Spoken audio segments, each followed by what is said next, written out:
देखी ने वो बैंक मैनेजर लगे, लड़की लगे, आ कुमार लगे फिर आ देखा कि कुमार लगे, तो इटा हमली के देखे ना चाहिए, बेटियों के देखे देखी वह बेटी लगे, लेकिन गार्जियन के देखना जरूरी हो कि तो देख वो बेटियां तब वो बैंक मैनेजर बनले जब ओकर मैया बापा पढ़े गए। अब तो बेटी बिहार के में तो ससुराल जाके किधर माय ना बन दो, हुआ तो डॉक्टर इंजीनियर ना बन दो, बेटी आज के जमाने में डॉक्टर भी बनो, इंजीनियर भी बनो, मास्टराइन भी बनो है, बेटी आज के जमाने में हवाई जहाज भी उड़ो। अब तोर पे निर्भर हो कि हमने अपन बेटी के कहीं सर्वत देखे खोजो हा कि कहीं अच्छा जगह देखे खोजो हा कि हम ओकर नाम से जाना चाहिए कि फलना के बेटी लगे। हम अपन कहानी पर होयो, हमें 11 या 12 में हमने समाज में कहानी होने कि फर्स्ट कुटुंब के नाम जुड़ाना, चाहे बिहा भे चाहे ना भे तोरा उधर देखिए लेना। हमर मम्मी के हमर शादी करे वाला काहे हम 11 12 नहीं है, ओकनी बाहर बाहर देख ले, घर में आए पसंद हो गए, डायरेक्ट डिमांड 7 लाख। हमर मम्मी बोले ठीक, हमें 11th में हरिए 2015 में 10th 15 पास कर ले तो 11th में से साल में तो डायरेक्ट 7 लाख उस समय में। तो हमारी मम्मी बोले कि ठीक हमें 7 लाख देबो, लेकिन लड़का पापा कही कि 7 लाख हमरा पतैया गिन के देते, हम 7 लाख हमरा पैसा गिन के देबे, गिने लाओ है क्या खाली बोलले हो जाए 7 लाख। तो हर माय जब इतना ठान लेते कि हमरा बेटिया के कुछ करे देना है, अभी बिहा नहीं करना है, उस समय से समाज में बदलाव होवे लगता।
जितने हमारे अभिभावक मंचासीन हैं उन सभी को मैं प्रणाम करती हूँ।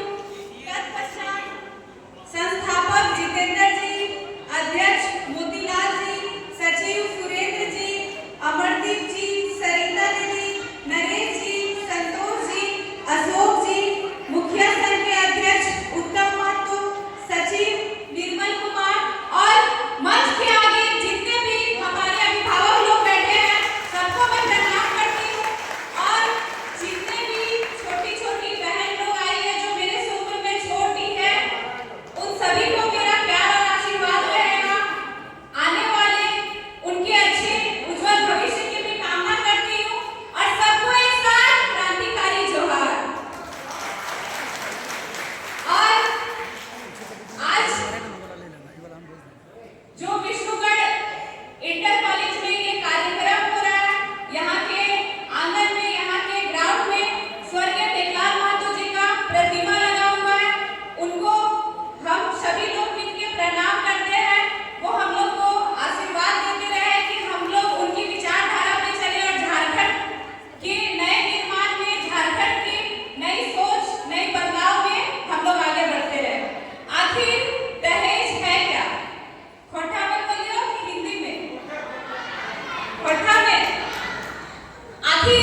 हम लोग पढ़ लिख के जॉब लिए, पर ओकर से ज्यादा बुड़बक कोई ना हो, काहे कि ओखनी जब पढ़ लिख के जॉब ले लेना ओकर ये दहेज के रेट बढ़ा देंगे। जितना नया नया लड़का पढ़ लिख के दहेज नौकरी ले ले हो, ओखनी दहेज के रेट बढ़ाए देंगे। आज साथ ही ओखनी के देखिए हेलो आज साथ ही ओखनी के देखिए दहेज के साथ साथ चरचक्का भी दहेज में लगती। अगर दोस्त सामने भेटाई गलो बोलते तो न्यू 4 व्हीलर लिया, बोल तो हाँ इटा ना बोल तो हम दहेज में लिया, मेरा ससुर दिया, उतना ओकर छाती में दम ना चढ़े में अपना ठीक लागतो। लेकिन अगर दोस्त पूछ गलो कि न्यू 4 व्हीलर लिया कब लिया बताए तो शादी के समय लिए, लेकिन इटा बोले में ओकर जबान लड़खड़ा देते कि मेरा ससुर दिया। तो जब हम बेटिया चरचक्का दिए पारबे पलंग ओकरा सुते खातिर हम ही देबे, तो फिर की फायदा? कितना बड़ा बोझ हो जाए बेटी, कितना बड़ा बोझ हो जाए। देखा बेटी कोई किल ना रखे खोजो। हमर जब 3 गो बेटा है ना तो हम ना सोचबे बेटी के बारे में, 2 गो बेटा भी हो जिते हम ना सोचबे बेटी के बारे में। लेकिन जैसे 2 गो बेटी हो जाए तो जब गार्जियन होते लोग नियत बनाए लगो थे, काहे कि आज हमर 2 गो बेटी हो गए तक बियाह कैसे करबे? बेटा खातिर आदमी प्रॉपर्टी धीरे धीरे बनवा, कहूं जमीन ले देले, कहूं घर बनेले, घर भी जैसे जैसे ओकर पैसा आइले, एक समय बुनियाद फोड़ले, एक समय लिंटर करले, एक समय ढलाई करले, जैसे पैसा आइले अपन करते गले। लेकिन जब वो एक बेटी के बियाह करे बैठो है 10 लाख के तुम समझ ओकर सामने तुरंत बिल रखल जाए